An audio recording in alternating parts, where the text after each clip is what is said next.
episode of Routes Through Pokemon Adventures. I'm Shea Locke. And I'm Ruby. And together we are a father and daughter duo journeying through the mainline series of Pokemon video games, the Pokemon anime, and the Pokemon Adventures manga. And this week, there will be no manga, as we have a whole bunch of episodes to try to get us to Acquaintances City, and so we will be covering 7 episodes of the anime.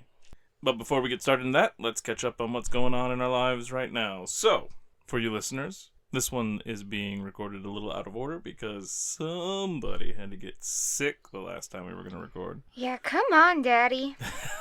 It was not me. This was. And, well, you know what? What?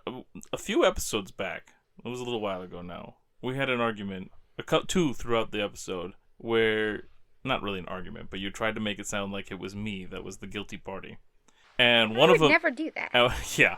And one of them, you admitted that you were wrong, just to make it so like the first one sounded even more legit on your end. That being said, I asked for some comments, and so far, comments have weighed in my favor that I'm the one to be trusted. No, dang it! Which is accurate. They're smart people. Good job. How dare you? You have little faith in our listeners to be able to discern the truth. I thought they would just like me better. They might like you better. They might think I'm obnoxious. I'm just more trustworthy on Yeah, those aren't they the better statements. person? Yeah, weigh in, people. Is Ruby better than Shea Locke? I won't be offended, whatever you answer. I will be, so you better weigh in my favor. Anyway, so we've already recorded the episode after this, and so that update on where we're at and when we're recording will sound weird when we talk about what's been going on over here, because we've already gone through the whole Safari Zone stuff in Pokemon Go, and it was a lot of fun. Well, at least for me. Ruby struggled getting Safari Balls because she didn't do the paid stuff, so she had to rely on other things. And, yeah, it sucked. And other people would spend Pokestops and get Safari Balls, but she wouldn't. But we both did catch the Snorlax with like the studded rocker jacket, which was cool. Mm-hmm. And I think with your mom, we also got a Toxtricity, one of the versions of Toxtricity, because there's like 2 different ones or something, I guess. And we got the one with like the purple on it, so like probably the poisons, more on the poison side than the electric side. I still haven't finished the quest I got when I got to branch off between poison and electric Pokemon, I think. But I'm on the last step, I believe. So I think there were some bonuses for the game if you had finished it already, but I failed. And now we're in like the final stretch of the Max Out season, which had all the Galarian stuff. And so there's a catch quest where all of them need one kind of Pokemon. I forget what it was. I already caught it. And then each one needs a starter from Galar. So like Scorbunny and all of them, each one needs one of those. But then each one needs a different Galarian Pokemon to be hatched, like the Galarian Slowpoke and the Galarian Bonita. And those all come from like friendship eggs, but my egg stuff was full. So I like put everything in incubators. But I haven't gone anywhere since then, so nothing's hatching, so I don't know if I'm going to make it. But on top of that, there's also a new Pokemon that's supposed to be hatchable, which there's a catch quest for that one too, and it's Galarian Corsola, which I already went through all that in the summer just to get the other Corsola, so I need to go running or something, I don't know. I need to hatch some eggs quick and get some friendship eggs before the time's up. But then we've also got some hints at what's coming for the new season. They always do like 3 months or whatever, and this one's going to be based off of Black and White. And I don't really know a lot about Black and White, but I'm excited about it. So I know it was supposed to be kind of a fresh start for the Pokemon series in the games, or at least it was meant to be. And some people really hate it. Some people, it's like their favorite game from what I've heard online and stuff. But I also know it takes place in a region that's supposed to be based off of like America and stuff. So that's kind of cool. That's fun. Because like the first 4 regions are all based off of areas of Japan. Ooh. And then we get America, and then we get one that's like France area, and then we get one that's I guess technically also America because I think it's based off of like Hawaii, but Hawaii is different. I mean, it's great. Oh, and because I purchased the thing for the Safari Zone, my shiny rates were supposed to go up, and I didn't find anything the first day, and I was so annoyed. And then my wife only played a little bit, and she caught a shiny Shinx. And I'm like, seriously? You've been playing for like an hour, and I've been playing all day, and you got a shiny? What kind of crap is this? I think you should stop purchasing shiny things. No, Because the next day, I didn't get anything either until the last hour and a half when we were hitting the Pokestops and stuff because we hadn't done that yet. And I caught 3 while we were out, and when I got home, I caught 2 more. So I got 5 shinies in an hour and a half, and I was very happy about that. One of them being the Shinx that I missed out on earlier. And your shiny Bulbasaur. Oh, that's right. Yeah, I've been hunting shiny Bulbasaur forever because I have a ton of I've had a decent amount of shiny Charizard, Charmander, Charmeleon, or whatever, and plenty of the Squirtle and its evolutions. But I did not have a shiny Bulbasaur to evolve yet, and now I do, and I'm very happy about that. And one of my shiny was one of the mighty Pokemon. Forget which one it was. That was cool. It was Oh, I know what it was. It was Electric. The other one that would have been cool, but I already have a shiny of, is the Dragalge. I also got a shiny Electabuzz, which I evolved pretty quickly because I had to evolve electric Pokemon for one of the quest things because I chose the electric path. So now I have a shiny Electivire, which wasn't as noticeable being shiny, but it was still cool with the blue shift in the eye color and some other areas, with still a slightly orangish tint to the rest of them.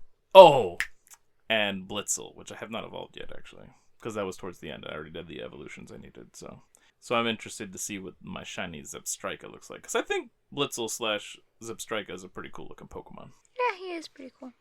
But yeah, and then we're going off to Black and White in the new season in December and January and February. So, and also today, now that we're past Thanksgiving and it's Christmas time, I get to wear my fake Christmas sweater. It's basically just a long sleeve shirt, but it's a little lighter than an actual sweater, so I don't die when everybody's around. But it's an Eevee Christmas sweater with all the Eeveelutions. It's so cute. With Eevee in the center. If it goes missing, I definitely did not steal it. It could have been Rosella, too, because she found it in the Christmas box, and she's like, "Oh, this is yours, isn't it?" "Yeah." "Now it's mine." And I'm like, "No." Also, I think they announced a Season 2 for Pokemon Horizons. So all the parts for Season 1 is done, I guess. And Season 2 will be coming in February, I think. But we still haven't finished Season 1, so, whatever. Probably all getting impatient on us. So I got a nice chunk of break time over the holidays. So we still have a few recordings to do, but then we will take a break from them. Maybe we'll get some more watched in there. There's a couple other things we want to do, too, that have nothing to do with Pokemon, though. Like playing Tidal Blades. And there's a few more therapies for my son, physical therapies, before we're totally off for December. So that takes up a little time. But that's almost wrapped up as well. Anything else? Nope. All right. Well, then let's go ahead and dive in. All right. Now time for the anime episode. So we start off with episode 174, or season 4, episode 15. Mountain Time, or Redian, Kaze no Tani, o Koete. Yeah, I know Kaze, because I named one of the Pokemon Kaze in Red and Blue. It's wind. And sure enough, translation, Redian, exceeding the Valley of the Wind. 3 exclamation points! So that means, okay, Kaze no Tani, which means it belongs to, so the wind belongs to Tani, which is the valley then, Valley of the Wind, right? So Tani must be valley. And O Koete must basically mean exceeding. Because O is usually for doing something, right? Like O mimas, O shimas. Like playing, watching. Oh, yeah, I right? guess it is. Yeah, so Koete must be exceeding. Or something along those lines anyway. Hey, we can actually figure that one out. We're learning more and more every day. Alright. The gang is wandering some mountain range. And then Ash and Pikachu are racing, and a Ledian buzzes right by them. So they decided to see where it's going. They follow Ledian into a gust of wind that blows Ledian, Ash, and Pikachu back. Then some dude tells Pidgeotto to stop. That was where the wind was coming from, apparently, because as soon as it does, the wind dies off. And the guy has another Ledian beside him. So we have 2 Ledian around, and this Pidgeotto. Then a kid rushes forward, seemingly concerned for the other Ledian, the one that was blown back. Brock and Misty catch up, and they all end up at some large cabin with the guy and the kid. Turns out the man is a mountain patrol person, and he has Ledian and Pidgeotto to help him protect the mountains. The kid, Benji, is his son. Isn't this the first time we've seen Ledian in the show? Yes. I believe so. We've met Letty Ba in that one episode, the whistle stop, but now we get their evolution, Lettian. So Benji's training under his dad to be able to help more around the mountains and stuff, and they were training the Lettian too, his Lettian, because the dad's Lettian is already, pretty solid or whatever. They do this so they're prepared for all kinds of weather and emergencies, because it can get kind of crazy up in the mountains. Then the dad leaves to check on a town after some message or report or something comes in. And Benji runs his Lettian through an obstacle course or something or not an obstacle course. I think it's just a course through some trees, like he's supposed to zigzag around or something. Yeah. Just basically training like if he was looking for someone or something. Right. But it ends with it being captured by Team Rocket. Ash starts them off by saying it looks like trouble, because they see the capturing device first, and like the device that captures Lettian first. And that is the opening Team Rocket needs for their interesting intro. It looks like trouble because that's what it is. And make it double. The twerp is a whiz. And they close out their motto with an outstanding outro. Team Rocket cleaning up at the speed of light. We'll take your dingy Pokemon and make them bright. They probably would be very good at that professionally if they decide to go that way. Very true. So they shoot Lettian back at them, which knocks Benji back, but, more importantly, causes Misty to drop Togepi. Then Team Rocket uses their vacuum to suck in Pikachu and Togepi. So is that Togepi trouble? She didn't, well, I don't know. What do you think it is? I don't know, that's why I asked. Yeah, I mean, well, it just being taken, I don't think so. But if it gets into antics is usually when we have some Togepi trouble, I think. Alright. And Togepi isn't, Togepi's in trouble, but, being captured, just like But, Pikachu. if Togepi wandered off on its own accord or something. Well, even if it's gone, but it causes other antics to happen. Mm-hmm. Which will happen, and we will have a mark in Togepi trouble in this episode. Oh, you put it in there, okay. Alright, so Lettian tries to save them, but they turn their vacuum back to the blowing out setting, and Lettian still hasn't learned to fly through that, as we saw earlier with the Pidgeotto. And so we kind of know what the arc of this plot is going to be. For Lettian, at least. Yeah. So then Team Rocket starts to say they're off again in some way, but they don't get even close to saying whatever it is, as their balloon is caught in high mountain winds. The gang, along with Benji, plan to go after them. Meanwhile, we find that Team Rocket is on their deflated balloon and trapped on some spikes on a cliff. I forgot about this part.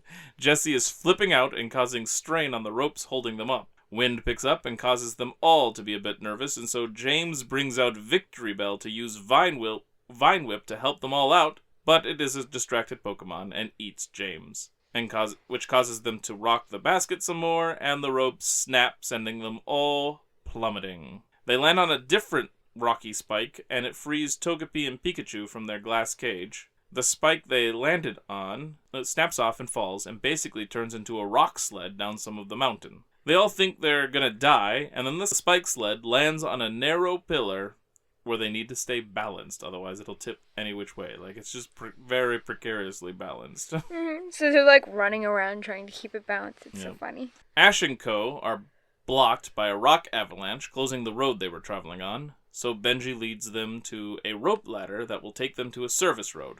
But the rope ladder hasn't been used in years. Sure enough, the ladder is pulled off the cliff face in a high gust, and everyone but Benji begins to fall. Then we get our Who's That Pokemon trivia. This Pokemon can use a 10,000 volt Thunder Wave attack. So when we get back, Benji caught part of the rope, and then Lettian helps lift the rope, but the wind comes in, and it isn't looking great. Ash sends out Noctowl to help, and they make it. Both Lettian and Noctowl are exhausted, but Noctowl even more so, because it hasn't been training up in the mountains like that. Team Rocket gets into a fight over a chocolate bar, and it almost sends them all plummeting, since they're supposed to be balancing on this rock. They run back and forth until they manage to find balance again, but then Togepi walks off and starts causing the weight to shift, causing some trouble, But fortunately, Wobbuffet pops out like he does on his own and sends the rock tipping back the other way. Only it goes too far the other way, and they all plummet to their deaths again. And hilariously, Victory Bell is on James's head again. Because it was still out of the Pokeball Oy, oy, oy. with the whole balancing act. They should just put all the Pokemon in Pokeballs and then, like, stand in a tower in the middle. But wait! Togepi starts waving its tiny little arms, and suddenly they are all back on the rock and balanced. And Togepi has the chocolate bar. Someone mentions teleport, and Jessie says maybe they just dreamed they all fell. But it almost seems more like Togepi caused everything to rewind and go back in time instead of just a regular teleport. I don't know, because she got the chocolate bar. That's true. So yeah, just it teleported everything right where it wanted it. In what order it wanted it. Yeah. Which included the chocolate bar for it. Yeah, that could be. Either way.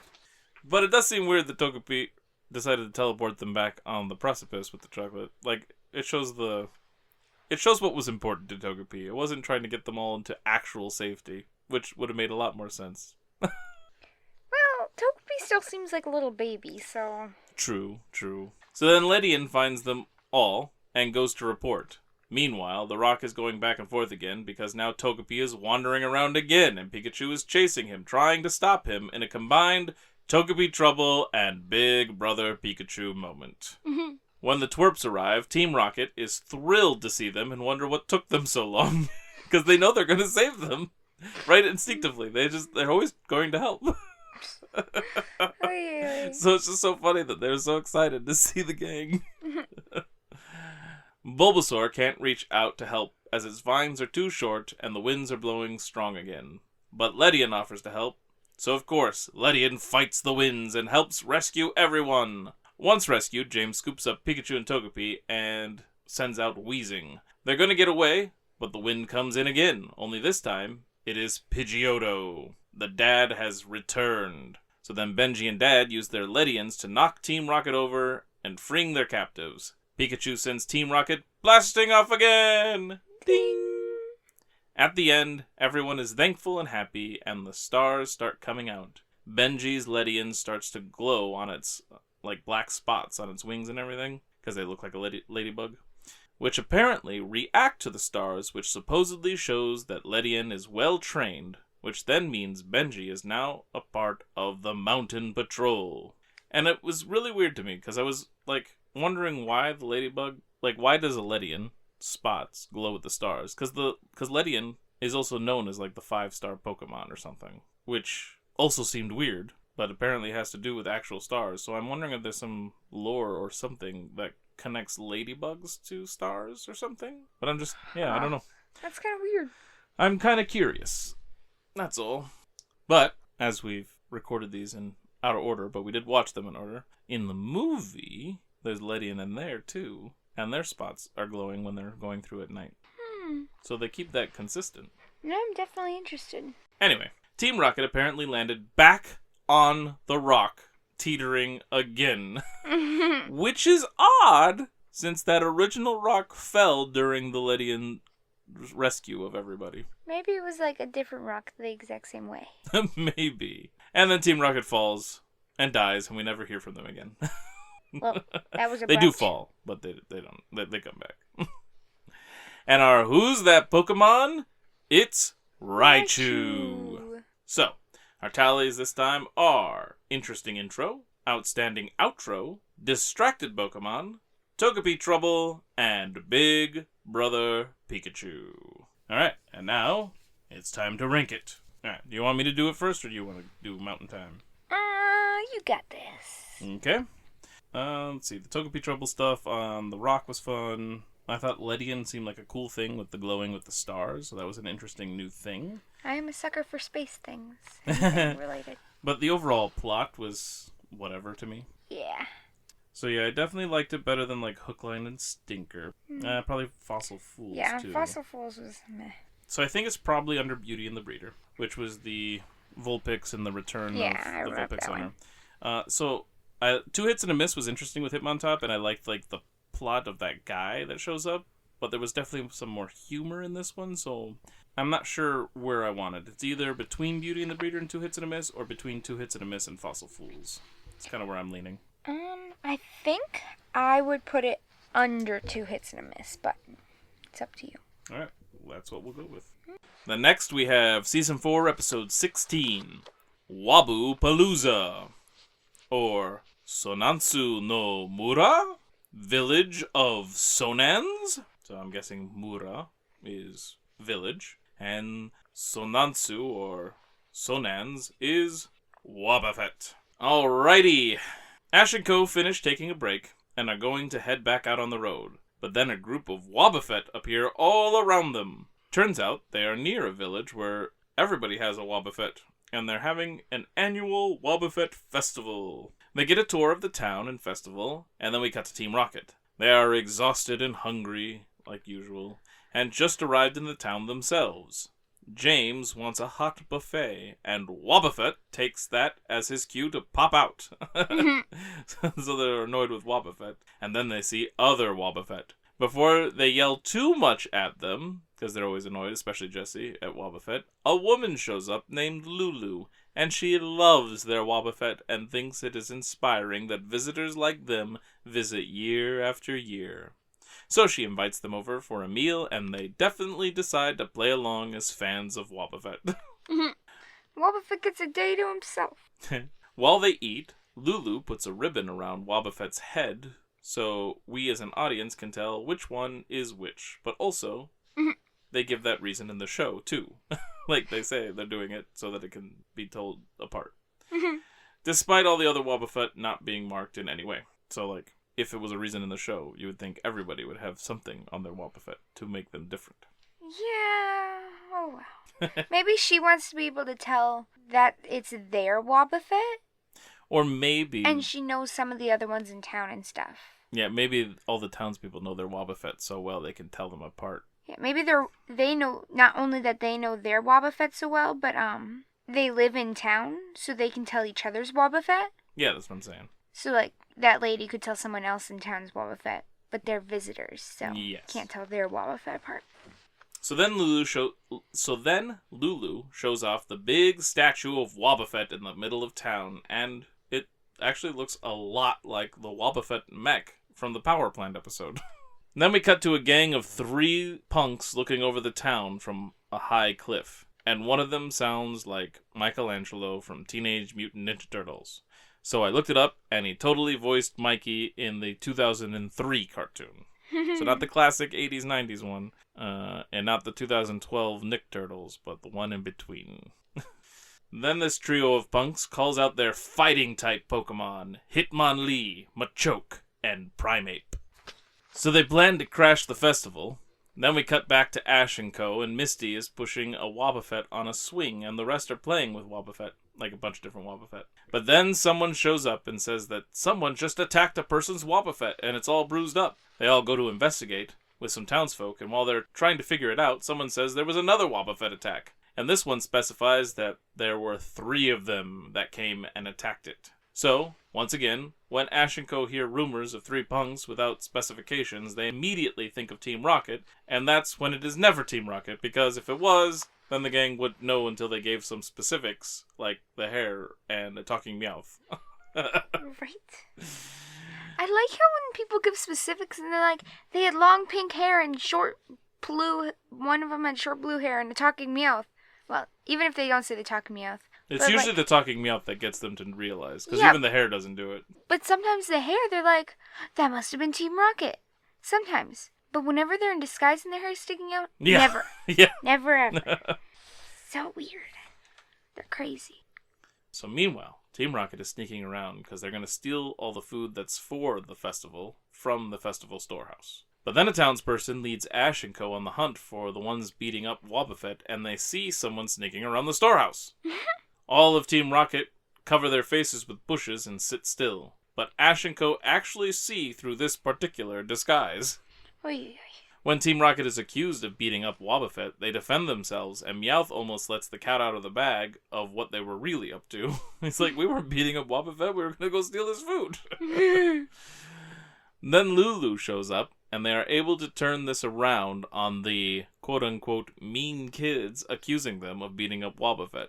Lulu thinks Jessie, James, and Meowth are nice, and she offers up her place for them to stay during the festival. Then another townsperson shows up and says there was another attack, which definitely clears Team Rocket's name from this particular crime. And with the gang chasing down the attacker problem, Team Rocket is left alone so they can get back to stealing food. Ash and Co. then find another Wobbuffet being beat up, and the thugs are next to the statue, laughing at all the pain they're causing. When Ash and Co. confront the Crashers, I realize there was another familiar voice, and it was the same actor that did Faulkner, the flying gym leader.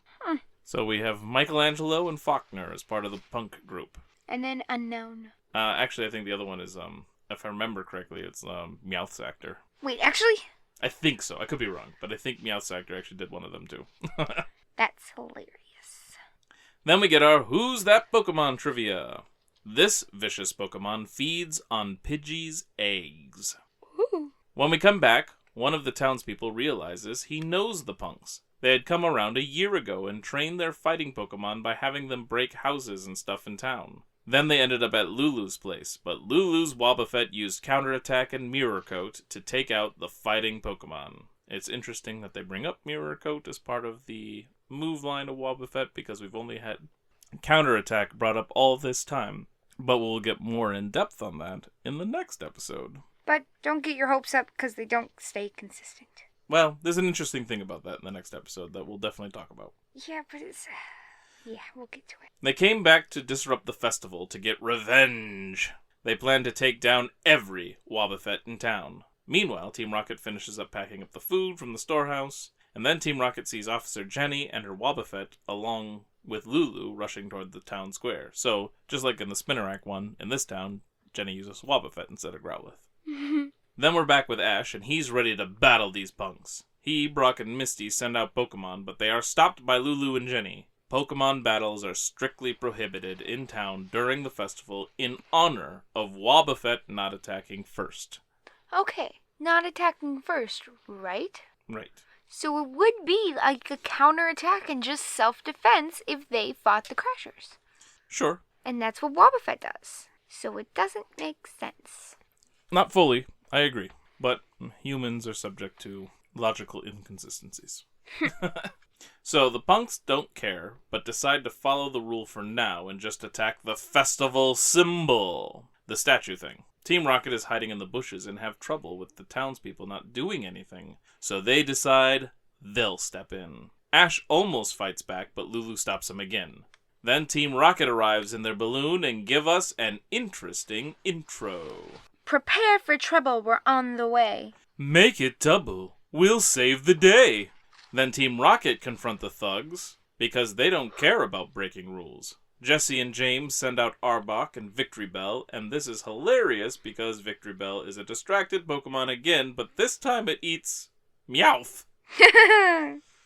Then after Arbok and Victory Bell are defeated, Jesse chooses Wobbuffet, and the punks laugh at Wobbuffet, especially with the headband on its head to keep it like the ribbon thing. But Wobbuffet takes them all out with counterattacks. The 3 fighting type Pokemon go flying up in the air and ding! Then the punks run away. And I really like this because we both disagreed with their rules about the festival of not fighting at all. Whereas they should be okay with fighting back or countering or whatever, you know? Yeah. But they just want to be pacifists, basically, and let anything happen. And I really enjoy characters that are like, that fight against the idea, like the problems of the idea, and actually like get involved. And so like, to me, Team Rocket in this moment, not overall because they're still stealing the food, are heroes. Like, they're very heroic in this moment, I feel like. I liked this. Like, screw your rules. We're going to protect all of this because this is wrong. Yes, that is good. I really enjoy that, I guess. So yeah, the punks run away, and Team Rocket decide to leave so they can't be in trouble for breaking the rules. All of the town are thankful to the nice Team Rocket, and then Team Rocket grabs their stolen food and takes off. So Jenny and Ash and Co. give chase. Staryu takes the balloon down, and Team Rocket thinks they're still in the clear because no battling during the festival. But Jenny explains that that's inside the village, and they're not inside the village anymore. So Pikachu zaps them, and Team Rocket blasts off again! Ding! then Ash and Co. stay the night to enjoy the celebrations with food and fireworks. And our Who's That Pokemon? It's Sneasel, who we have not encountered in the game. And have we seen it in the show? I don't think we've seen it in the show. But we have seen it in the manga, because that was Silver's first Pokemon that he was using. And so our tally is only 2. Interesting intro and distracted Pokemon.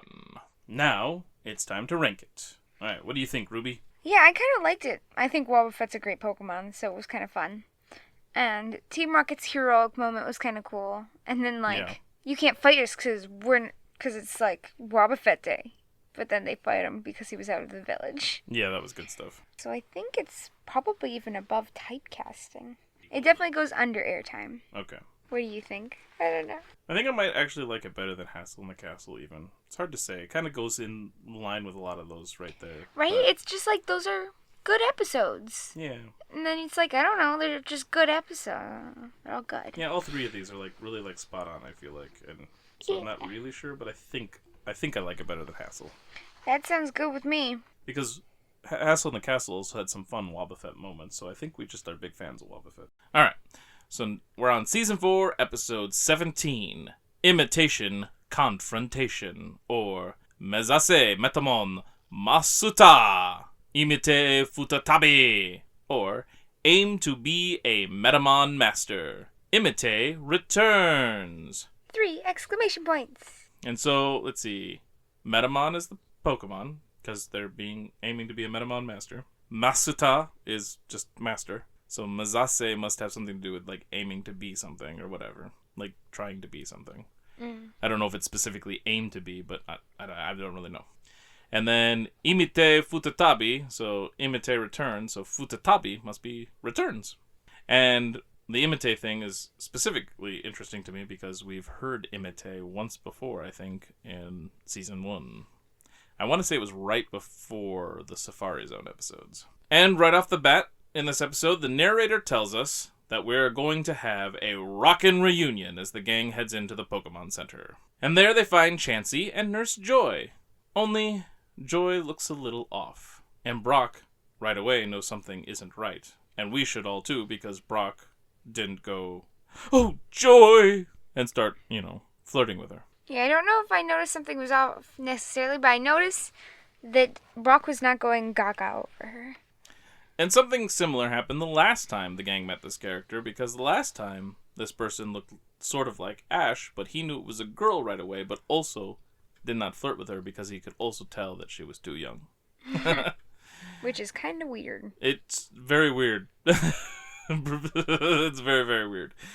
But that's because his senses tell us it's Duplica and Ditto, not Joy and Chansey. Yay, Duplica! Now, that means that, because of the title, Metamon Master, right? To be a Metamon Master, that means Ditto must be Metamon in Japan. Well, Imite was the name of the theater or whatever that Duplica was at. The House of Imite or something like that. Mm-hmm. But here, I'm guessing it must mean that that's her name. Imite must be Duplica's name in Japan, which is interesting because it's also I'm guessing based off the idea of imitation. Yeah, it's short for imitation. Yeah. Oh, but so's Duplica. It's duplicate. Oh, you just realized that? So yeah, Duplicate and Metamon is Ditto. Alright. Togepi loves pulling on Ditto's stretchy body, while the gang and Duplica eat. There they learn that Duplica is in town to take part in an acting competition.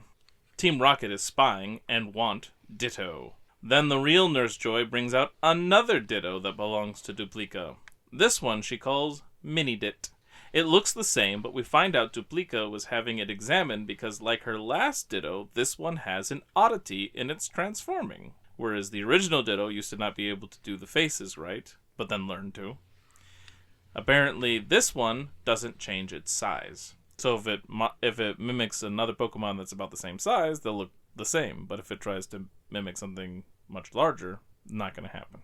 Mm-hmm. And it's kind of cute, actually. Well, it will imitate it. It just won't be the right size. It's kind of cute. Agreed. Because they do show that off pretty early on by having it turn into Onyx. And and Misty's able to hold this little Onyx in her hands. Yeah. Some people were, I think even in the show, they were like weirded out by it. But yeah, like you said, it was cute. Mm-hmm. So Team Rocket spying some more and decide that Mini-Dit is the one they actually want. Because then they could get, money for giving up these rare, small versions of big Pokemon. So then Misty makes Duplica feel bad for having weird Pokemon by saying something along the lines of that. Like, oh, you end up with all these weird Pokemon. But she didn't mean it in a mean way. Like, I forget how it was worded, and I could see how it was construed that way. But that's not really what Misty was trying to say. Yeah. Also, I wonder if every Ditto has a little quirk at first. Maybe, or she just has a knack for finding them. Maybe. So they all try to cheer Duplica up, and Ash decides that they should have a battle, and that works. So it becomes Totodile versus Totodile. And it's a cute battle, but then Duplica tries to have her Mini-Dit Totodile use Hydro Pump, but Ash's Totodile doesn't know that move yet, and when a Ditto in the game transforms into another Pokemon, it only has the moveset that specific Pokemon has. So it can only use the same exact moves, which is kind of a fun thing. So I like that they kept that consistent in the show. While also showing that Duplica studies the moves of all these Pokemon so that she can use whatever shows up, But then, of course, before they can finish their battle, an explosion catches all their attention and the Pokemon Center roof has a hole and smoke is pouring out. And when the smoke clears, Ash and Duplica are standing up there on top of it. Though both of their pants and shirts are a bit too small, and their faces look off and a bit menacing. And then we get an interesting intro. Prepare for trouble, whatever you do. And make it double. We look just like you. And wasn't Ash, James, and Duplica Jessie? Oh, I think I hear what you're saying. James is actually a boy? Yeah, that's fun. And then, weirdly, Wobbuffet ends this motto instead of Meowth, and without any argument from him, so it's not really an irritating interruption. So it seemed weird to me, and I thought they were up to something. And that's because they were, because Meowth is sneaking behind the group as they're distracted by Team Rocket, and Meowth snatches up one of the Totodiles, which is Mini-Dit, which is what Team Rocket was after. I really thought this was going to go in the direction of grabbing the wrong Pokemon because they look alike, but the show did not go that route. They went with Team Rocket being smart. Yep. However, Ash also had to wonder, and he asks his Totodile if he's the real one. Which helps the audience all know that which one did get grabbed. Because didn't Totodile just jump around excitedly? I think so. Team Rocket is off in the woods with their stolen Pokemon, and James thought maybe they should have taken more Pokemon since they were already at the center.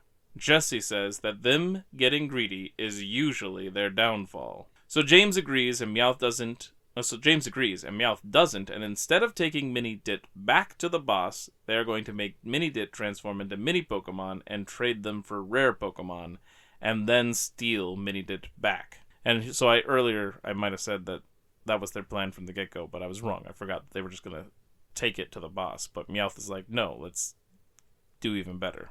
So yeah, then they get greedy. Yup. And it's also a really convoluted plan, because they're still having to steal Pokemon every time. It maybe is stealing the same one back, but that still seems quite the challenge. Why not just steal the other Pokemon? Doesn't make any sense. Oh, Team Rocket. And oh, Meowth. Then we get our Who's That Pokemon trivia. Use a Firestone on a Vulpix to get this Pokemon. What a challenging hint. Team Rocket tries to trade a mini Arbok, and the gang show up and think this is very suspicious, and that it must be Mini-Dit. A fight breaks out that returns Mini-Dit to Duplica. Then Duplica fights Jessie by having Ditto turn into Arbok, and Mini-Dit turning into mini Wobbuffet. Ditto Arbok tackles Wobbuffet and is counterattacked. Then Arbok attacks Mini-Dit with Poison Sting, and that's counterattacked. So Team Rocket's Wobbuffet uses a counterattack on Poison Sting. This is an important fact for discussion later. So James tries to get Pikachu during the battle by sending in Weezing. When that doesn't work, this all becomes a 3 versus 3 battle as Pikachu hops in to join the fight. And this is where things get a little weird.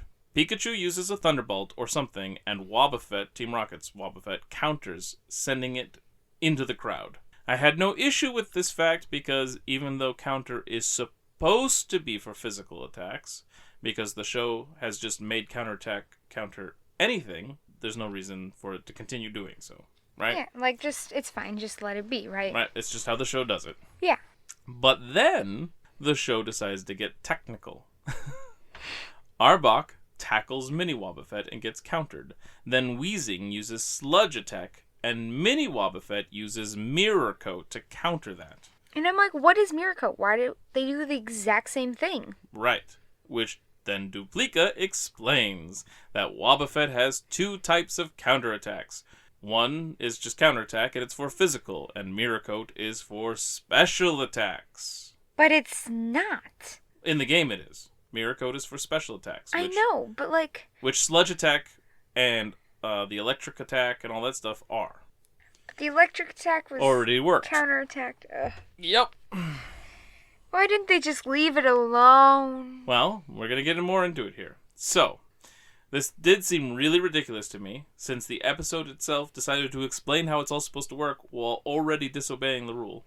But then James chimes in after the explanation and says something that technically makes absolutely 0 sense. James says, "I think I understand. That kid's little ditto wasn't obeying Jessie's commands, it was doing what it took to protect itself." What? That didn't make... I didn't understand. James is saying that the kid's little ditto, Uh-huh. as Wobbuffet, wasn't obeying Jessie's commands, it was just doing what it took to protect itself. Wait, but the kid's little ditto wouldn't...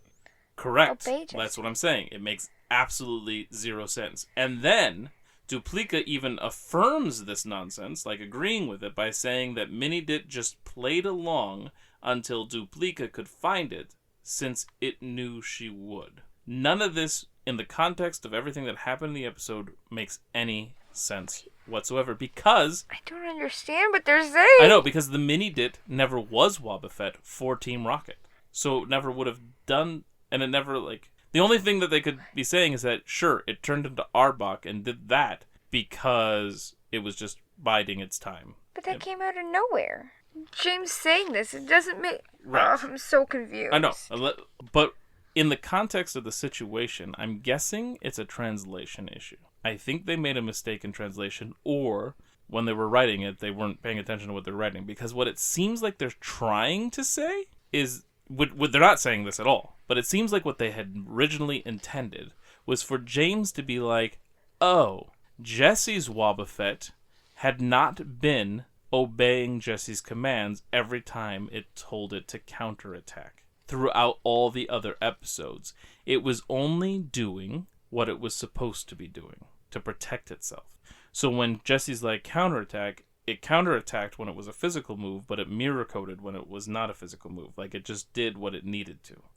Which would explain everything and make so much more sense than whatever James and Duplica are saying in this moment that really has no logical sense at all. I'm gonna go with there was someone being stupid when writing this. Yeah, I don't know exactly what was going on there, but I think that was the intention, and it somehow got missed. Because it's the only thing that really makes any sense, since they actually, like, what they really say really doesn't make any sense at all. Unless there's a cutscene somewhere. So anyway, both Ditto turn into Pikachu, and all together they thunder Team Rocket, and so they're blasting off again! Ding! But before they were blasting off, they were trying to block the Thundershock, and Jessie was trying to remember what command to use. Yeah, I'm like, it's not that hard. That was funny, that she was like, made her second guess, when she could have just let Wobbuffet take care of it. Yep. Anyway, our Who's That Pokemon, to nobody's surprise I'm sure, is Ninetales. Wait, I thought it was Growlithe. Or Canine, not Growlithe. My bad. And our tally are Rockin' Reunion, Interesting Intro, and out. Oops, I forgot that. We had an outstanding outro too, but I forgot to mention it in the episode. Team Rocket imitating and blasting off at the speed of light. Surrender now, or prepare to fight, fight, fight. Wobbuffet. So, James didn't say anything different, but Wobbuffet took over from Meowth without a problem, and Jessie did say something different. Now, it's time to rank it. Your turn. It was fun seeing Duplica again, and some of the mechanics and stuff with the battling and like her you trying to use Hydro Pump was fun. Small Onyx, small Arbok were fun. Small Wobbuffet was fun. I like that there's a theme of Duplica getting weird Ditto that don't behave like they're totally how they're supposed to. Yeah. Although her normal Ditto does. It was also weird that she has 2 Ditto, and one of them is just named Ditto, but the other one actually gets a nickname of Mini Dit. Well, it's just like mini Ditto. I know, but still. You can at least tell it apart, but like, why not name all your Pokemon? I don't know. Yeah. Yeah, I know I definitely liked it a good amount. Yeah, it was certainly enjoyable. So I'm thinking definitely above Carrying On, which was the Pidgey one. Yes, I could agree with that. Yeah, I know it's kind of hard to rank it, but I feel like it could go in between Hassel in the Castle and A Better Pill to Swallow. Yeah, you think so? I think that would be a good spot, but anywhere would probably be a good spot above Carrying On. Yeah, I was kind of thinking about it. There were things I really liked about Better Pill to Swallow, right? With weird-looking Shuckle when they're getting enamored, and licking Jessie was funny, and Pikachu I suppose being like tempted, like being brought in, but then like when it was stopped being hypnotized, and the reaction there was hilarious to me. Maybe right below Better Pill to Swallow. Yeah, that's kind of what I'm thinking. That seems like a better spot. Better. Or a bitter spot. Alright, and then our next episode is Season 4, Episode 18, The Trouble with Snubble. Snubble. Or Nyasu to Buru to Granburu, which is Nyarth, Bull, and Gran Bull. With only one exclamation point and one question mark. What is up with this, people? Come on. So Nyarth, that's Meowth, because Nya is the cat noise in Japan. Yep, that makes sense. And Bull is Snubble, and Gran Bull is Gran Bull. Alright. So the gang is resting by a river, and jumping Jigglypuff! Ash spots Snubble! Yay! And Brock says it might have been a wild one, but Ash saw the ribbons and knows that it has to be Madam Munchmoney's Snubble. Team Rocket is trudging along hungry again, and Snubble pokes out of the bushes and sees Meowth, and he bites onto Meowth's tail. Meowth announces he hates that stupid Snubble and flings it far off somewhere else into the woods. The gang is walking along, and Ash is wondering where the Snubble went, but figures it must be long gone already. Then they see a worn-out man in tattered clothing, and we get another rockin' reunion, as it turns out to be Jeeves, Much Money's butler that they met way back in the first episode with Snubble. It was a funny rockin' reunion, because we're both like, wait, we know him? Right. Turns out, he and Much Money have been looking for Snubble, and they had to split as they foraged for food. But soon, Much Money swings in like Tarzan in her usual rich attire that is now all tattered and worn as well. And she's gained some muscle, which she shows off. But it means we also got a second rockin' reunion. Brock decides Much Money will be a great trainer now that she is strong, because apparently physical strength matters. Ash says he saw Snubble, and so they all go looking. Meanwhile, Snubble is sitting on a rock and is super sad, remembering Meowth saying he hates her. Then she fantasizes about Meowth showing up with flowers and offering his tail to be bit when she sees some bushes rustling. And a tail even emerges that looks like Meowth's tail, so she rushes over and bites it. But it is attached to a Mankey, and it ain't happy. But Mankey seems to never really be happy. Well, Primate more so, but... The gang and Much Money find the beat-up Snubble, and so they all bring Snubble to a Pokemon Center. Turns out, it's okay. And so Brock wants a physical exam for himself, too, and Misty has to pull him away by his ear, babysitting Brock. Because he was talking to Joy about getting one. Yeah. The gang then learn that Much Money is converting the gardens of her estate into a huge nature park, so Snubble can explore the outdoors without ever leaving the estate. This doesn't seem to sound great to Snubble. Snubble looks outside and sees the moon and thinks of Meowth and his tail. So she gets up, out of bed, and leaves out the Pokemon Center window. Then we get our Who's That Pokemon trivia. This Pokemon uses mostly its feet to battle. Back to the show, we see Team Rocket walking along in town, and then Meowth hears people looking for Snubbull, and so Meowth runs and hides, fearing Snubbull. Jessie and James decide to catch the Snubbull, using Meowth as bait, so that they can then return the Snubbull to Much Money for a reward. And they have Meowth tied up hanging from a tree as bait, and he's struggling and trying to get free. And so Snubbull finds Meowth dangling from that tree, and then Team Rocket pops out from behind the tree with a modified motto. Prepare to say goodbye to all of our troubles. Prepare to say hello to Snubbull. To protect ourselves from being poor. When we get enough, we'll still get more. We'll capture Snubbull and return it to its rich owner and get a big reward. Then there won't be anything we can't afford. Jessie. James. Team Rocket likes blasting off at the speed of light. But catching that Snubbull and getting that reward would be a delight. Jessie and James try to present the terrified Meowth to Snubbull, but Snubbull stands there looking angry. And then Snubbull begins to glow, and... evolution! We now have Granbull. Ooh. Wait, that's so sad, because now we won't have a jumping Jigglypuff Snubbull. Well, Granbull can be a jumping Jigglypuff too, as long as it still behaves the same way. Because it still wants Meowth. So Wobbuffet shows up, and Jessie is glad to see him, because she didn't call him out, he just showed up like usual, and tells him to go face Granbull. Wobbuffet instead jumps back farther and farther away, terrified. Oh, Wobbuffet. Arbok is sent in, and Granbull sees Arbok's tail as Meowth's tail and takes a big bite, creating some hilarious expressions from Arbok. Then suddenly Meowth calls in his lean, mean, fight the bite machine. It is another Meowth-looking busted bot. Team Rocket all take cover inside. They use the robot tail to get Granbull to latch on, and then try and shake it into a cage. But it won't let go. This is when the gang shows up. Team Rocket claims to have caught Granbull for Much Money, which they technically were doing. And the gang doesn't believe them, but Much Money is happy. But then they can't get Granbull off the tail, and Much Money and Jeeves start to think it is a trick, when it really isn't this time. Yeah. Poor Team Rocket are getting screwed over on this one. Well, they did have bad intentions. Oh, absolutely. They're just waiting to be paid for getting it. Yeah, no. I know. But it's just funny, because they actually were trying to get it to her. Mm-hmm.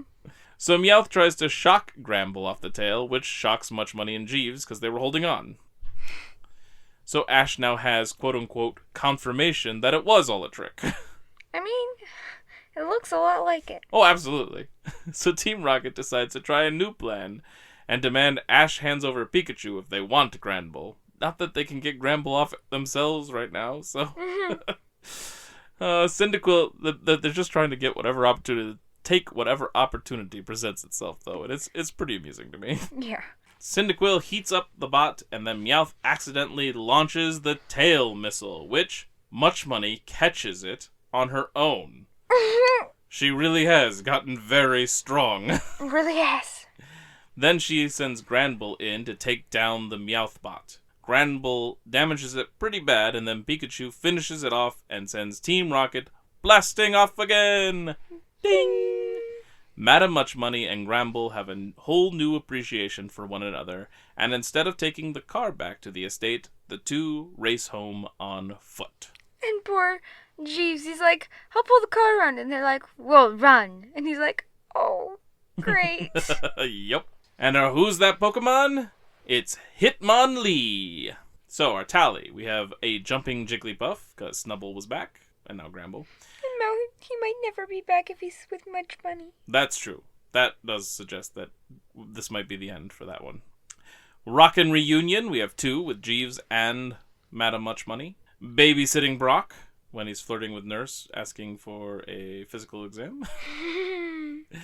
We had a modified motto. We had an evolution as Snubbull evolves into Granbull, and a busted bot with Meowth's lean, mean, fight the bite machine. Now, let's rank it. Alright.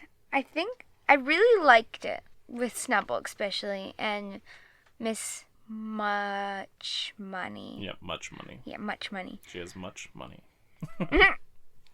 Yeah, I really liked her, and I really liked Snubble and Gramble. I like that she had bulked up, too. That was Yeah, fun. she was so funny.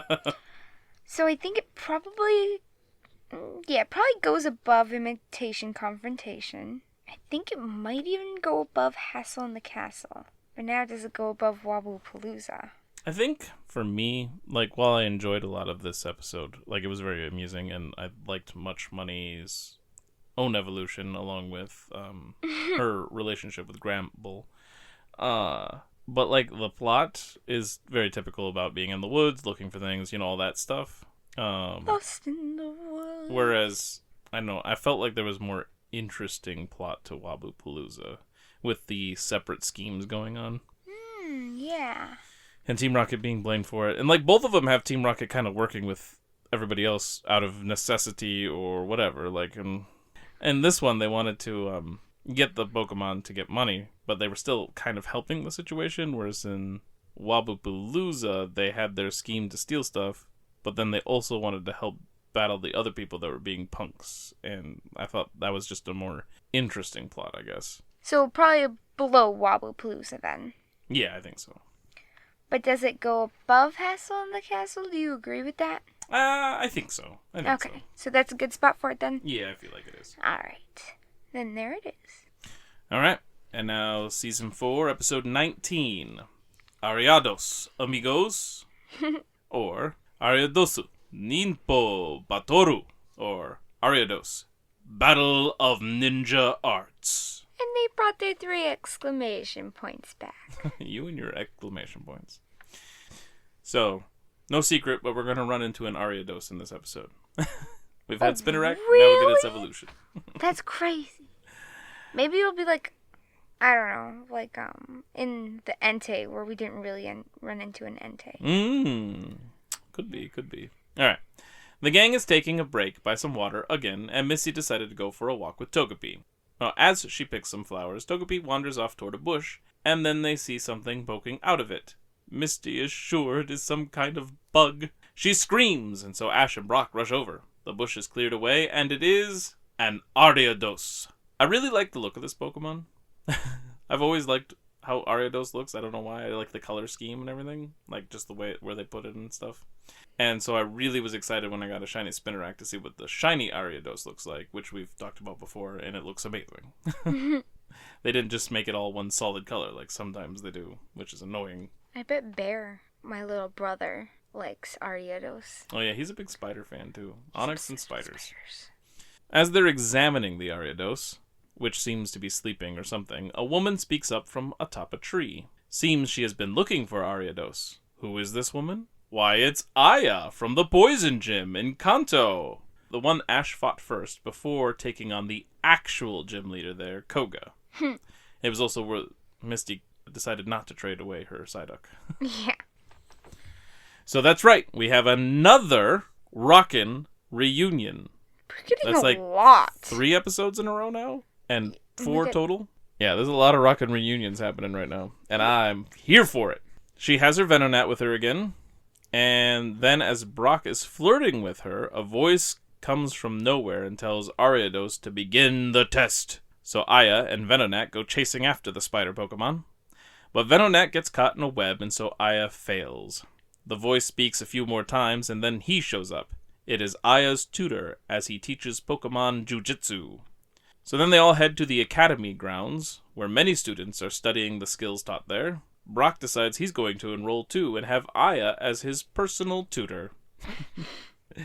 Then he unleashes Pineco, and introduces the Pokemon. And then Pineco explodes in his face, in an amusing moment of friendly fire.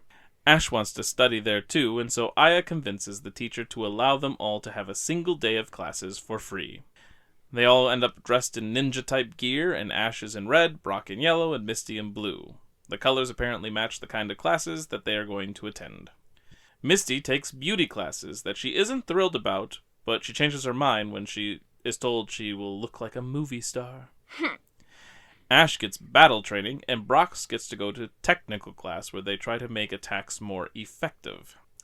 Misty's excitement takes a turn for the worse when she learns the beauty treatment comes from Spinnerack. And it's like a once over the year kind of thing. Yeah, and it gets all webbed up over her face.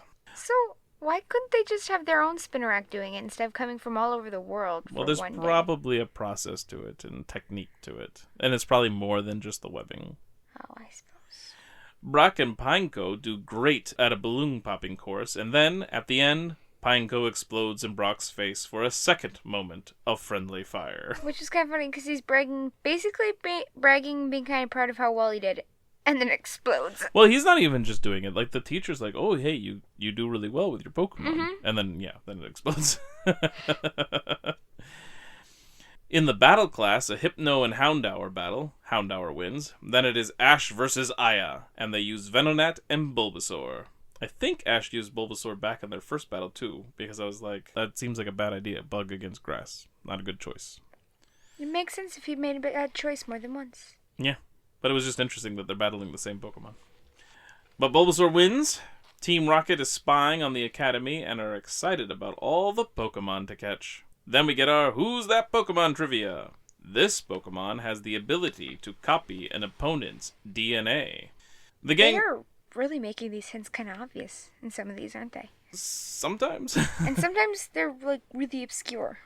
The gang are all chilling in a room after a day of training, and Pikachu sees Aya and Venonat training outside during the night. So Ash heads out there to join her. Suddenly, Venonat runs off as it senses something. So they keep the whole sensing thing like Venonat did for Tracy all the time. Oh, yeah. What was Tracy's profession? Drawing girls. No, his profession was a Pokemon watcher, but he usually drew, didn't he? Yeah, he would draw. What happens if you take the Y away from his name? Tracy? Trace? I just now realized that his name was what he did, just like Misty and Brock, because Brock is just Rock, That's with a B in front. funny. It just never occurred to me before.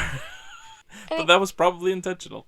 It's probably because we don't care enough about Tracy to notice Yeah, things. poor Tracy. So then there are lights turning on everywhere, and shouts about all their Pokeballs being gone. Then Misty, Brock, and the teacher all show up as they all realize there must be thieves in the compound. Fireworks explode, and Team Rocket shows up in magician-like get-ups, and they give their regular motto, but nothing exciting this time. Then they take off with all the Pokeballs and their balloon, and they snag Pikachu. The teacher and Ariados rush off, and Ariados uses his webs to create a glider for the teacher, so he flies off like a kite. Teacher pops the balloon, and Team Rocket sinks slowly down as Arbok puts holes in the teacher's kite. The teacher cuts the Pokeballs free, and then glides away and drops them for Brock to catch. Aya and Ash follow the descending Team Rocket. Pikachu is thrown free, but still trapped in a cage, and now in a tree.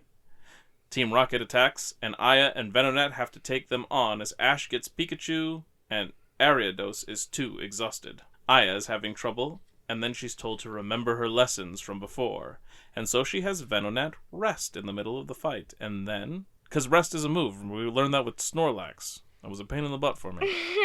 Because if you just go to sleep and then heal, well, I would have to whittle them down again. I wish I had figured out earlier my powers to throw at full health Pokemon. Right. I knew I had luck on catching them, but full health? Wish I'd known. But yeah, so Venonat rests, and when the time is right, Venonat attacks. Because that's basically what Ariados did. Ariados ran off and kind of lurked for a minute, and Venonat thought it was going to get it, and so did Aya, but it turned out it had sprung a web somewhere in there that they couldn't see, and so it ran right into the web. So that was kind of where the lesson was coming from. And then Pikachu and Ash rush in to finish off Team Rocket and send them blasting off again. Ding! They all say goodbye in the morning, and Ash and Co. get back on the road. And our Who's That Pokemon? Why, it's Ditto. And so our tally for this episode is 1 Rockin' Reunion and 2 Friendly Fire. Now, to rank it. Alright, well... I did like that we got Aya again. It was fun to see her. I like that Bulbasaur and Venonat got to battle again, which was cool. I liked the whole ninja compound, and that whole thing was fun. The Pineco blowing up on Brock twice was hilarious. Misty having to deal with Spinnerack web on her face for a beauty thing was also hilarious.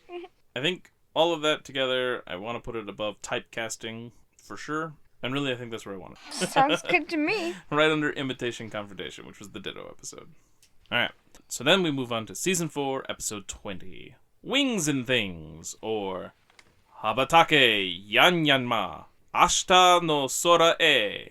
Hey, Ashita, that's tomorrow. Yep. Flap Yanyanma, Fly to Tomorrow's Sky. Oh, I knew Sora was sky. Forgot about 3 exclamation points again. They're doing amazing this time, guys. that. So yeah, Ashita no Sora, so it belongs to, so tomorrow's sky. I don't know what the A at the end means, but... And Habatake must have something to do with flap, because Yanyanma is obviously the Pokemon name, Yanyanma. Which for us is just Yanma, not Yanyanma. Yep. Alright, so the gang is walking along, and then see a Yanma flying high. There are supposed to be some Yanma, or Yanma, I don't know how to pronounce it. Well, decide a way and stick to it. I should. So there are supposed to be some Yanma on Route 35. We got told about them by people. I kept getting phone calls about them, but I've yet to run into one. I even went back when I got a phone call about them, but they didn't necessarily say there was a swarm or whatever it's called. So I keep going back and trying to find them, and I can't. Anyway, this Yanma decides to steal Ash's hat and fly off, kind of like the Mankey and Primate. Yep. The trainer of the Yanma finds it and won't let it go until it gives the hat back. Turns out the Yanma is a bit of a troublemaker, and much more so than stealing hats. It flies off again, and the trainer, Zachary, can't even get it to return to the Pokeball. It flies into town, and everyone freaks out and takes cover indoors. Thought that was weird. Then Yanma shatters the glass window to a bakery where the baker is sleeping. He is not happy, and it turns out that Yanma has done this a number of times, which is probably why everybody was freaking out. The baker drags Zachary back to his dad's place, and the gang follow. Mr. Evans, Zachary's dad, and the baker decide that Yanma has to go. Which is so sad. Yes. Well, it is hurting Mr. Evans' business, too, since he is a glassmaker and has to keep replacing the windows for free in town. It's good that you mentioned for free, because I didn't catch on right away in the show, so I was like, how is that bad for business? Are they just going to give up buying glass from him? It'd be good for business. It'd be a sneaky way to do it, Team Rocket-like. Which we'll get to. Oh, yeah. Because that's exactly what they try to do, basically. But yeah, no, he has to replace them for free, because it's his son's Pokemon breaking them. Mm-hmm. Zachary is sad that he has to give it up, and he tells the gang that he found it during a really bad storm, and Yanma was in bad shape. They found it during some glass delivery. They were delivering glass somewhere. But pretty soon, after recovering, it shattered all the glass in the factory, which was also costly for Mr. Evans. I could see how that was costly. Zachary tried to train Yanma to stop beating its wings so fast and hard. The gang tried to brainstorm some other ideas, but none of them would work out. So they go into the woods, and Zachary releases Yanma onto a stump and gives him a snack before leaving him there. He is very sad. Zachary has second thoughts and goes back for his friend. But Yanma is not there anymore. Meanwhile, Team Rocket is just hanging out in the woods, and they spot Yanma flying around. So they catch the Yanma and tie him to a string like a leash. It tries to fly away, and it shatters some glass by beating its wings. So Jessie gets an idea about breaking windows. But right before she got that idea, they were doing nothing wrong. Yeah, that's true. They true. were just catching a Yanma. That's true. Then we get our Who's That Pokemon trivia. This Pokemon sings a sweet lullaby for all to hear. Returning to the episode, Meowth rides along inside Victory Bell. This is a weird vehicle for him, almost like a cart, like a Mario Kart kind of thing or something. I don't know. It's really bizarre. I don't know why they chose this method, but they do it. And he's holding on to Yanma's string, so Yanma's flying through while he's bouncing around inside Victory Bell. And they go through town, and Yanma shatters every town's window. And then just in the nick of time, Team Rocket arrives selling special glass that they keep in an ice cream cart because their glass is cool and they specialize in frosted window panes. Okay, so when they pull up, I notice the ice cream cart, but I'm like, okay, Team Rocket's using an ice cream cart. Big surprise there, they're doing something silly. But when they ask them about it and they say it's cool, I still don't notice. I'm like, okay, cool, whatever. Oh, you didn't realize what they were doing? No. Even when they say it was cool, I'm like, haha, because they're using an ice cream cart. Right. Still didn't notice it was ice. So anyway, they get a bunch of money for all their glass to replace the windows, but of course their glass is actually sheets of ice. Team Rocket doesn't let Yanma eat, and it remembers how well it was fed by Zachary. Meanwhile, Ash and Co. are looking for Yanma, and they've been separated from Zachary. They find a Pokemon Center and go to ask if she has seen it. They find Mr. Evans there. Meanwhile, Zachary arrived in town and everyone glares at him as he asks about his Yanma. All their windows have melted by now and they think Zachary cooked up the scheme, so they drag him off to find his father again. They show up at the Pokemon Center and talk about the con artists, and Ash and Co. are pretty sure they know who is really to blame. Which, actually, surprisingly, they kind of catch on better than normal. Yeah, and this time it's actually true. Right. Then Meowth zooms by in Victory Bell with the Yanma and Team Rocket in their disguise show up to sell glass. Unfortunate timing, since the townspeople are there. So it's time to doff the disguises and jump into an interesting intro. We don't sell glass, so prepare for trouble.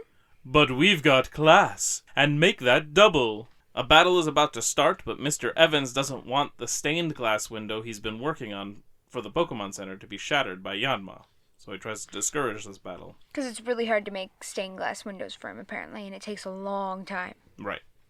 So then Zachary tries to return Yanma, and this time it works, and so a fight can happen, and Yanma gets to use its wings for attacking, which helps teach it to stop shattering glass with that move, because now it can use it for battles. Mm-hmm. After a team-up tackle attack, Team Rocket is sent blasting off again! Ding! Ding! And that's that. So then, who's that Pokemon? It's Jigglypuff. And then our only tally is the interesting intro. Yep. Now time to rank it. Correctamundo.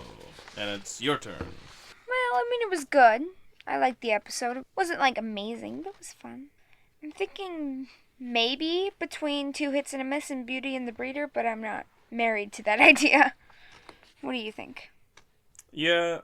What did we put underneath 2 Hits and a Miss already? Mountain Time? Maybe. Do you think it's better than Mountain Time? Yeah, it might be. Because, yeah. I would personally put it under 2 Hits and a Miss, probably. Okay. Yeah, sounds good. Alright, and the final episode we're covering today is Season 4, Episode 21, The Grass Route, or The Grass Route. But I know I've been inconsistent in my pronunciation in the past with route and route, but both work, but I think when it comes to grass, route makes more sense. And in Japanese, it is Popoko Kusa Pokemon Batoru, or Popoko Grass Pokemon Battle. 3 exclamation points. They were almost perfect this time around. Popoko is obviously some kind of grass Pokemon. Kusa must mean grass, and Batoru is battle. And in case you didn't know, Pokemon is Pokemon. So as the gang is walking along, Brock is looking at a guide that says as soon as they get over this mountain, they will be in Ekritique. Only, it's actually going to take 2 shorts, a special, and 2 more episodes before they are actually in Ekritique. And when I say 2 more episodes, I mean 2 more episodes beyond this one. However, to note, the special does take place in some mountains, so it could suggest that they haven't quite crossed them yet. So the gang is running into a lot of grass Pokemon and see a cute little Skiploom skipping along. Skiploom, Skiploom. Its trainer shows up, and apparently the Pokemon's nickname is Skippy, and the kid's name is Ephraim. And I think we can now know that Popoko must be Skiploom. Makes sense. So he wants to battle Ash, and one of his grass Pokemon. He likes to do grass battles. And so it becomes a battle between Skippy versus Chikorita. I don't know why I say Chikorita like that all the time. Anyway, Ash wins, and he is given a real hard time by Brock and Misty for taking it too far. Because he beat the Skiploom? Yeah, that was a little obnoxious. Like you're supposed to beat them that way? Like he didn't do anything super powerful. He didn't kick him while he was down. I'm like, what? It's not like he used Charizard. And even then that would be fair, but still. Yeah, I mean, they were being extremely obnoxious. So that all seemed weird to me, but whatever. Then they accompany Ephraim back to his home and have a meal with Ephraim and his parents. The parents offer for Ash and Co. to spend the night. Turns out there is a traditional competition with just grass Pokemon in the area, and Ephraim is planning on competing in it. The parents name drop the Indigo Plateau battles, so a nice callback to that, and Ash says he should sign up for the tournament since he is in the Orange Lake Hall of Fame after all. Now he remembers? Right. But it was cool that they named both the championship stuff that Ash has been involved in. Mm-hmm. I like it when they bring up past episodes and be like, yeah, see, we've been here before. We still acknowledge that there's history. Meanwhile, Team Rocket is enjoying hamburgers in the lovely outdoors. Then they find a flyer for the grass Pokemon tournament. The prize are a bunch of leaf stones, and so James is going to enter with Victory Bell. He calls out that Pokemon to do some training, and we get a distracted Pokemon as he eats James. Meowth says it's too bad they don't have a second grass Pokemon for Jessie, but she just laughs, and she gets a brilliant idea so they can have 2 chances to win the prize. I had a feeling where this is going, and I was right. Yep. Back with Ephraim, he's training Skippy hard and getting him ready for the tournament. Meanwhile, Ash takes it easy and is overconfident in his skills. I mean, he is in the Orange League Hall of Fame. I wouldn't say he was that overconfident. Still, it's still a good idea to... It's still a little cocky, and you should freshen up, but still. Yeah. The next day, the tournament begins. Jessie's grass Pokemon is Meowth, back in his Sunflora costume. This is a rockin' reunion because Sunflora Mouth is back. That's not how this works. Dang it. Ash and Bulbasaur are up first and get ready to battle. But then we are hit with our Who's That Pokemon trivia. This Pokemon's tail has a small brain of its own. Back to the battle, Bulbasaur beats Gloom in their match. Then Ephraim and Skippy take on James, or should I say, Mr. Samaj. And Skippy wins, putting James out of the competition. Now it is Jessie, or Isij, with Meowth, as Sunflora. At first it's looking bad for Bulbasaur, who's against the Meowth, since Sunflora is using moves that it shouldn't have, like Scratch and stuff. But then some Razor Leaf attacks revealed that it is actually Meowth, and so Team Rocket begins with an interesting intro. Prepare for trouble is our word to the wise. And make it double. It's us in disguise. I don't understand why James gave up his... Well, he already lost, I think, so... Oh, okay. Team Rocket rushes over to steal the Leaf Stones, but Bulbasaur snags them and Vine Whips them out, and Team Rocket is off again as they got whipped again! Ding! Ding! Then it shows a montage of Skippy and Bulbasaur plowing through opponents, and now it is Ephraim and Skippy versus Ash and Bulbasaur. It looks like Skippy is going to lose, but it starts charging up a solar beam and unleashes it for the win! And there's not a whole lot more to this episode, which is kind of why you probably didn't remember it, because it's not that significant. Well, there was a funny part that I was going to mention. Or funny, stupid, kind of both. When he won, his parents were so proud and were talking to the crowd, and he's like, we always knew he was so smart, he was changing his own diapers as a baby. And we're like, then why wasn't he potty trained? Right. And in case you didn't catch it, Mr. Samaj and Isij is just James and Jessie backwards. Their names are just thrown backwards. And then our Who's That Pokemon? It's Giraffarig. Ooh. And then our tally is Distracted Pokemon, Interesting Intro, and Off Again, which I've decided to rename as just Off Again instead of We're Off Again, because it's easier to say. Sounds good. Now to rank it. Your turn. Alright, it was a pleasant enough episode, but it was whatever. Yeah, it's probably under or above Mountain Time. Under. Because, Fossil Fools, Hook, Line, and Sinker, Dairy Tail Ending, none of them are really super strong for me, and this one was fine. I put it above those, probably. I can't believe Dairy Tail Ending was second at one point. Alright, and so all of our new tallies this week. Babysitting Brock is now at a total of 7 for the season. Big Brother Pikachu is at 1. Busted Bots is now at 4. Distracted Pokemon is now at 12. Evolution is now at 3. Friendly Fire is now at 3. Interesting Intro has increased to 14. Jumping Jigglypuff is at 1. Modified Motto is now 4. Off Again is now at 3. Outstanding Outro is also now at 3. Rockin' Reunion has jumped up to 6. And Togepi Trouble is now at 2. And for the rest of the tallies, if you want to see the full list, I will have them on our Facebook page, Routes Through Pokemon, as well as our latest rankings for the season. Alright, now we have to award a Pokeball. Which Pokemon stood out in this group of episodes? There were a few different ones that I was thinking of for it. Let's see, which one do I want to go with? I've decided on mine, so let me know when you've decided yours. I feel like the Pokeball could go to a few different Pokemon, you know what I mean? Yep. I think we're just going to go with this one because that's what I'm feeling tonight.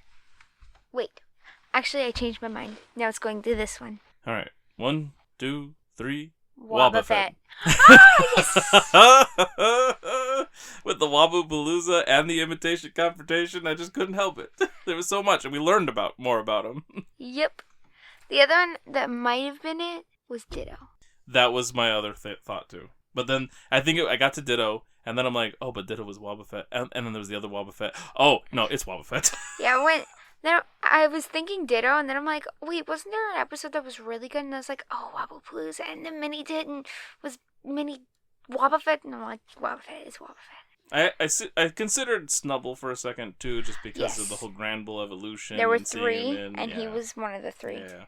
But Wobbuffet. So Wobbuffet, we agreed again, so he gets a Great Ball. Alright. And those are our episodes. So, that means it's time for Pokemon cards. Whoop, whoop. Alright, so I am opening my last pack of Scarlet and Violet Twilight Masquerade with the T-Ghost Pokemon from, I think, Scarlet and Violet. So you're probably just going to get, like 3 evolutions and then a 4th one, but that's going to be like an EX or something, right? Maybe. I'm opening Surging Spark Scarlet and Violet with Executor. Alright.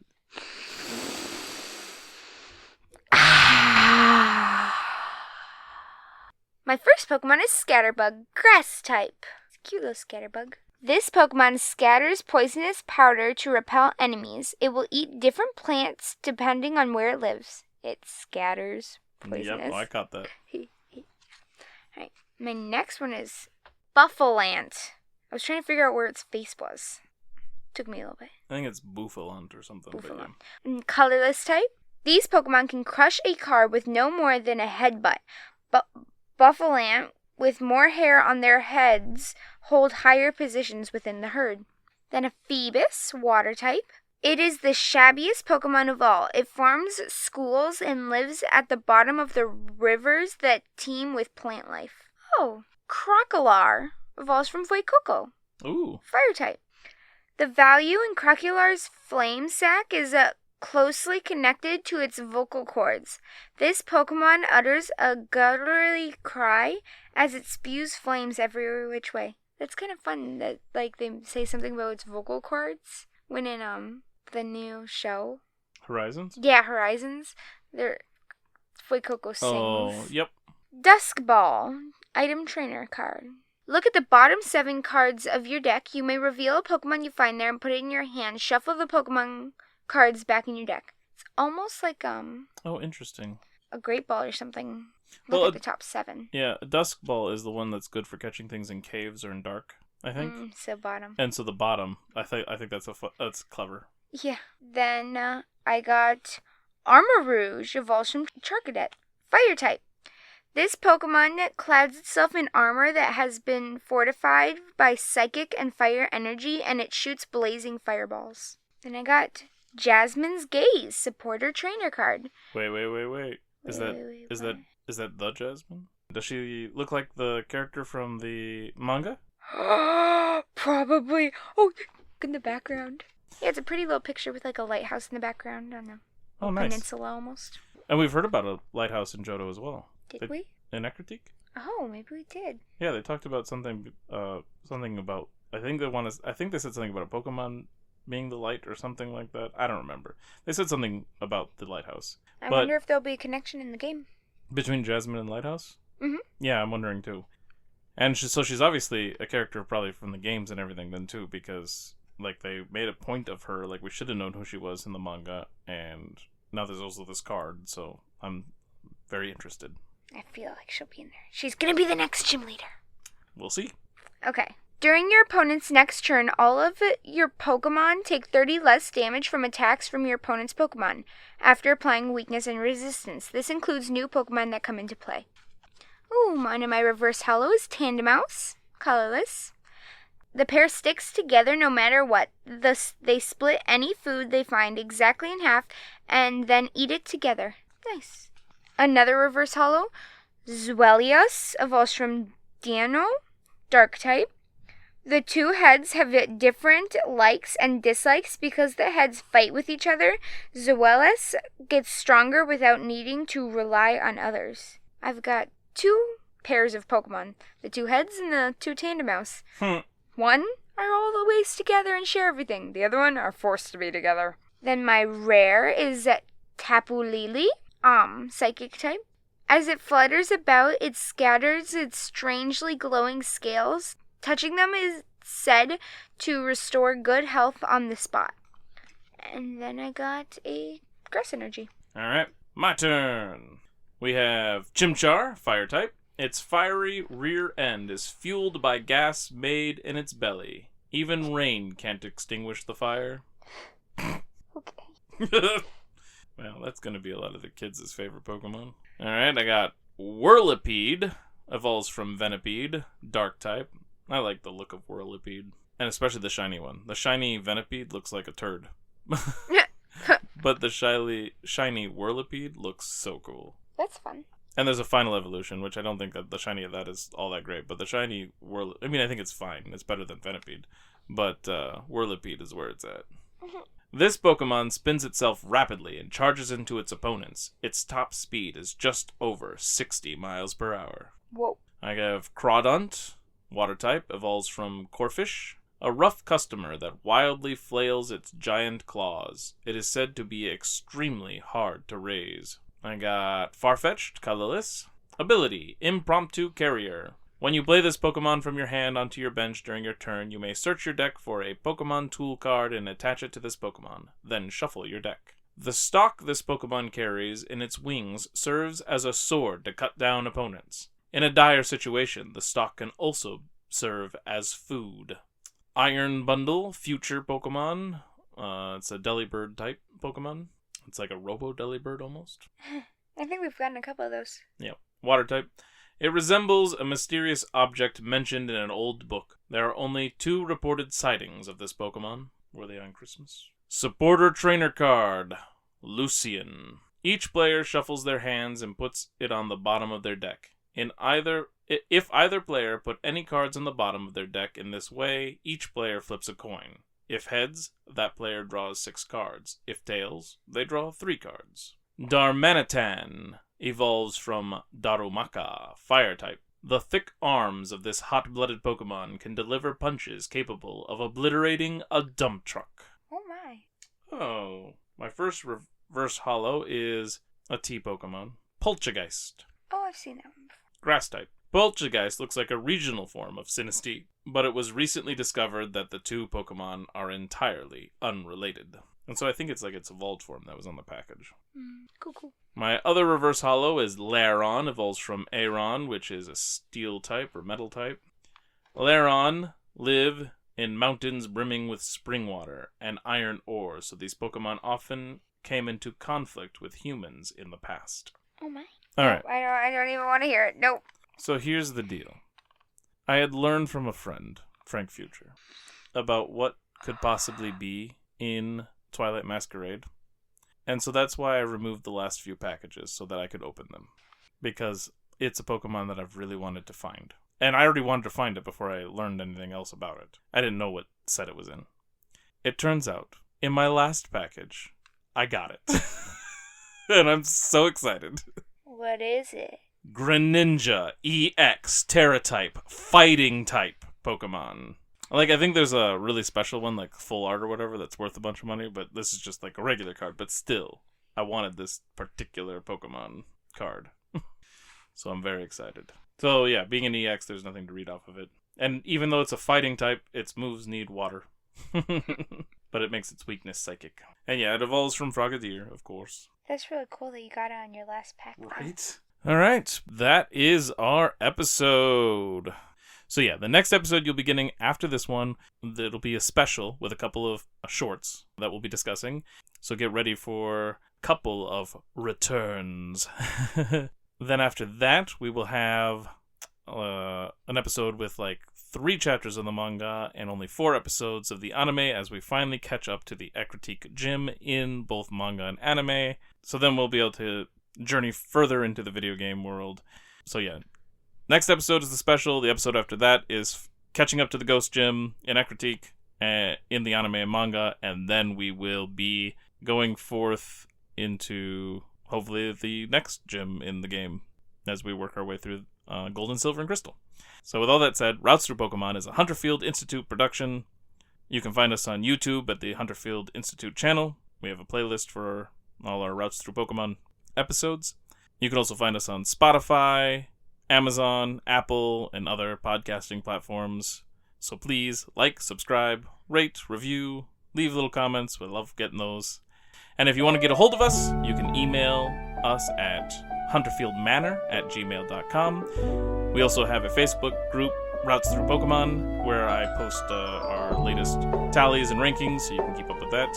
And I also post on Instagram at kinetic_card and on X at HunterfieldIns. So find us wherever you want, engage with us wherever you want, and we will catch you on the next route. Bye-bye. Sayonara.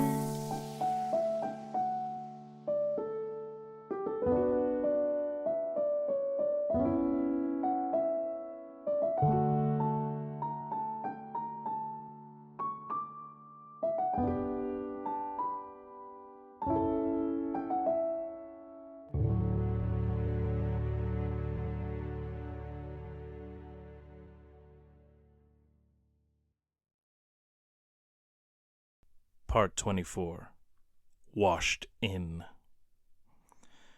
The sea splashed against the docks, and the hull of a large vessel with the name SS Anne painted in large letters on the side. The ship rocked a little with the water, and the ramp from the boat to the docks bounced up and down a bit, making those traveling upon it a little unsteady. A man was giving direction to a few Machamp that were carrying stacks of boxes onto the SS Anne. More water splashed against the side, and the gray sky rumbled. The first drop of rain splattered against a Machamp's forehead and slid down his face, weaving a trail between his eyes and around his mouth before dripping from his chin. The man called out to his Machamp to pick up the pace as the storm prepared to break. Another wave broke against the boat, and that time there was an added thud as something hard carried in the water also hit. But it went mostly unnoticed, as a crash of thunder coincided with the event, which startled one of the Machamp and caused it to slip and fall backward into another, sending their boxes crashing onto the docks and scattering their contents. The man berated them for their clumsiness and ordered them to start cleaning up the mess of Pokeballs, decorations, and a few awards. So his failure to notice something coming up out of the water onto the docks and slip away was understandable. But someone did see, for he had heard the thud against the boat while he was watching the sea and clouds grow increasingly menacing. And the sound had made him curious, so he ran around the ship looking down into the water for what it was the sea had carried over. His heart pounded when he saw the figure emerge from the depths. There was a flash that could have been lightning, and then the figure lumbered off into Vermillion City. People stared at the shambling figure as it made its way through the streets, dripping a trail of water wherever it went. Nobody seemed to notice the boy following at a distance, his curiosity driving him to push his fear aside. The figure stopped in front of a building and the doors slid open, permitting access to the interior. The boy was so focused on watching the mystery that he didn't even see what the building was, nor did he see the mailman on a bike coming right at him. The mailman swerved just in time, narrowly avoiding a collision with the kid, but not avoiding a collision with the garbage can that sent him flying from his bike and onto the pavement. Completely oblivious to it all, the boy finished crossing the street and entered the building he had seen the figure disappear into. The boy's eyes darted around rapidly, searching for the figure. It didn't take long since the wet mass was standing in front of a counter and placed a Pokeball down for the nurse to collect. That's when the kid realized he had walked into a Pokemon Center. He stood completely still for a moment, not sure what to do, and curious what would happen next. But then the mass started to turn, and the boy panicked. He started to the left, and then the right, and then, ultimately, went left and sat down onto one of the benches in the lobby. As soon as he landed, he looked up at the ceiling as if it was something magnificent to study. Then the boy heard the approach of heavy boots clunking along the hard floor and making a squelching sort of noise as water squeezed out of them. They came very close to the boy, who was too afraid to even chance a glance lest he give himself away. Then the bench jerked as something dropped onto it hard, and the boy felt little flecks of water splatter against his hand. He could feel the wet creature looming beside him, and suddenly the boy felt an urgent need to use the restroom. He squirmed as he tightened his legs together, absolutely sure that if he tried to leave, the mass would descend upon him like a muck and consume him. Young man, if you need, there's a restroom just over there. The boy looked up and saw that an elderly woman with a kind smile was looking down at him. Her smile faltered slightly as her eyes drifted over toward the mass beside the boy for just a second. Oh, thank you. His own eyes glanced over at the creature beside him, but all he caught a glimpse of was a soggy sleeve. Then he jumped up and rushed to the restroom, feeling that he might be safe to do so with the woman standing there. If anything, if the mass moved, it would likely take her before it could get to him. The boy felt a little guilt over that particular thought. Making quick work of his time in the restroom, the boy left without washing his hands, fearing he would lose the soggy monster. Sure enough, all that was left where it had been was a very wet seat. The boy rushed back into the lobby and toward the door, hoping to find which way it went. Unfortunately for him, the floor was a little wet, and the boy's feet were suddenly in the air, and then he was sliding across the ground on his back. That drew the attention of everyone inside, some barely giving a glance before returning to whatever they were doing, while others were amused or concerned. Here's your Pokemon, sir. Take good care of it. The boy lifted his chin so he could see over toward the counter where he had just heard the woman behind it speak. It was all upside down to him from this view, but there was no mistaking the soaking figure that was now stepping closer to where the boy lay. The man placed the single Pokeball on his belt as his feet squished closer. The boots came to a stop near the boy's head, and for the first time the boy saw the monster's face. It showed so little life that it was almost as if the man was wearing some sort of mask, or he was made of stone. His eyes were a dull green, and they looked strangely lost. Not nearly the menacing red glow the boy had expected, and his eyebrows made him look sort of sad. "All right." The voice was a bit gruff, and it took a moment for the boy to realize he had been asked a question. The kid tried to give a nod, but it probably looked odd with his mouth hanging open on his head that was tilted so far back it was almost upside down. The towering figure nodded once. "Be careful." And then the man's boots thudded and squished as they carried him out the door. Waiting until he heard the door shut, the boy quickly returned to his feet to continue his pursuit. He was going to need to be a lot more careful now that the monster had noticed him. Outside, it didn't take him long to find the soggy man, and soon enough, it became obvious where he was going. The Pokemon Gym. The boy peered through a window and wondered if the man entering knew what kind of Pokemon they used in that gym, because being soaked while walking into Lieutenant Surge's electric gym seemed like a dangerous idea. The boy watched as the man marched up to the barrier that blocked access to the gym leader. He just stood there, quite still, staring through it. From the boy's angle, he couldn't see through the barrier and could only assume Lieutenant Surge was inside. Then a guy with long hair, beat-up jeans, and a vest walked over to where the soggy man stood. He held something charged with electricity, and the boy worried for a moment he was just going to zap the soaked man. But he didn't. Instead, he tried to get the man's attention, and was getting increasingly frustrated. He tossed out a Pokeball, and out emerged a Voltorb. Soggy Man backed up quickly and tossed his own Pokeball into the fray. But the boy couldn't see what Pokemon emerged from that one. Soggy Man was in the way. Getting frustrated, the boy left the window and decided to just enter the gym himself. As soon as he did, he was being bothered by some guy. "Yo, champion, wait, are you even old enough to be a trainer?" "No, I'm just trying to—" "Look, you shouldn't be in here if you aren't registered yet. Why don't you head on out now, huh?" The boy tried to ignore the man and get a look at Soggy Man's battle, but it was too late. Whatever Pokemon he had already returned, and the long-haired trainer had been defeated. "Lieutenant," Soggy Man said, "let's battle." Surge walked over to the barrier, separating him and Soggy Man, and shrugged. "You need to get in here first. My trainers might offer you some clues if you can beat them. I'm here to earn my Thunder Badge. As I said, you need to—" Soggy Man pulled something small, and whatever it was shocked the electric gym leader. "You already have one? But you just said—" "Battle me." The guy at the entrance started to push the boy back since he wasn't listening. He caught a glimpse of what the man held up, and, if he wasn't mistaken, it was a Thunder Badge. So why did he need another one? Despite Surge's surprise, he didn't take the barrier down. Instead, he nodded at his other two trainers, and they both started to come after Soggy Man from behind. "Hey, mister! Watch out!" And then the boy was thrown out of the gym. To be continued.